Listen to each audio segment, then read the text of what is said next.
Yes, certainly. Because of electric mobility, not only because of that, but to a large extent because of that, Chilean government and the private sector are definitely looking into expansion of some of the exploration and some of the actual production in copper, but also in lithium. As you probably know, Chile has the largest reserves of lithium in the world, and we're the second ones in the world for production of lithium. And my understanding is, not being an expert, but my understanding is that in addition to lithium for batteries, you have copper for the vehicles themselves and for other uses within renewable energies, wind, for instance. So yes, there is a policy decision, and also, well, the private sector will do its own thing, but there's a certain awareness and preparation towards the future with copper in newer uses for electric vehicles and other aspects of renewable energy.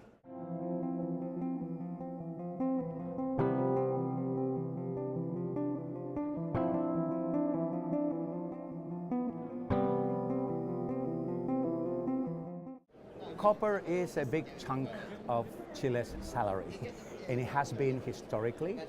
It has evolved, though, the way mining is done.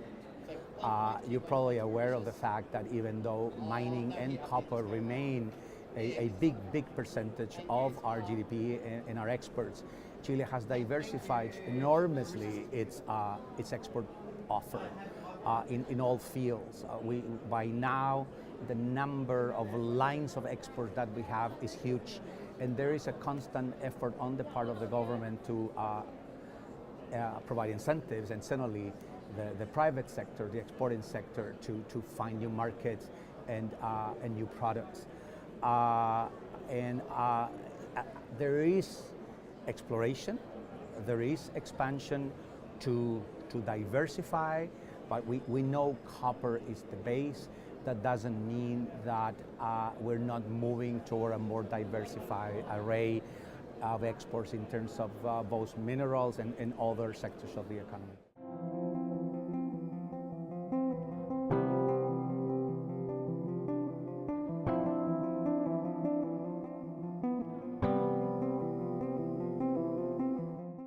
There is certainly, yes, there is an important link of the Chilean mining sector with Canada and with the United States, but Australia has always been very present. The level of investment in Australian mining in Chile is very high, and it's growing, and not only just in terms of the exploration and operation of the core mining business itself, but METS.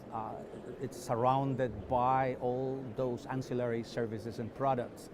And also in terms of expansion of brownfield projects in Chile, there are Australian projects that are part of that expansion, and so I think that and with a very positive cycle coming along, we're certain that the level of Australian interest in Chile and also partnerships between Chile and Australia to operate here and in other jurisdictions in the world is certainly there.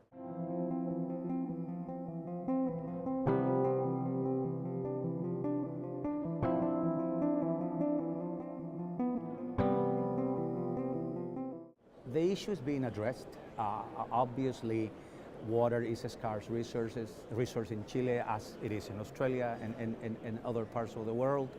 And obviously, there are what you may define as competing interests in terms of, obviously, the population that needs this resource, mining industry, other industries, agriculture.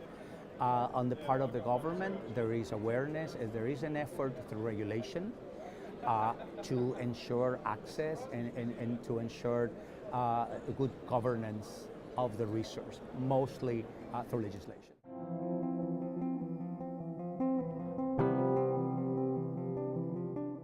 Codelco is the largest world producer in the world.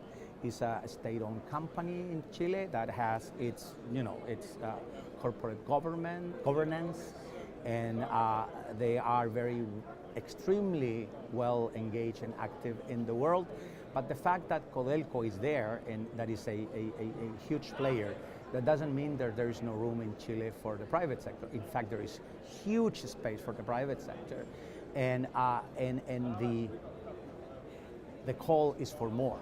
I mean, Chile wants more investors, wants more private corporate presence in the country, and again, working from Chile into other jurisdictions in the world. Actually, the chairman of the board of Codelco is attending IMARC and the ICMM meeting this year. I think he can probably address some of those issues, but what I can say is that the development, Chile is a very open country, and there is always room for more presence and participation of the private sector, obviously within the parameters of our legislation and our regulations. That goes without saying. We know that our IMARC is the foremost mining event in Australia. The big companies are here because they need to be here, and but in this year, Chile is focusing on the Chilean METs, on the companies in Chile, the bigger, the medium size, the small size, that are producing services and materials for mining. There was a very rigorous screening process for those companies that were selected to come here, and they're using IMARC as a platform to interact with the Australian market, with their counterparts here, with their possible customers, but also with potential partners to be active in other parts of the world. In fact, yesterday during the opening of IMARC, it was mentioned that a business opportunity may be in one jurisdiction, but answers to that business opportunity may come from anywhere in the world. And we believe that IMARC is a good platform to address that new situation of the market.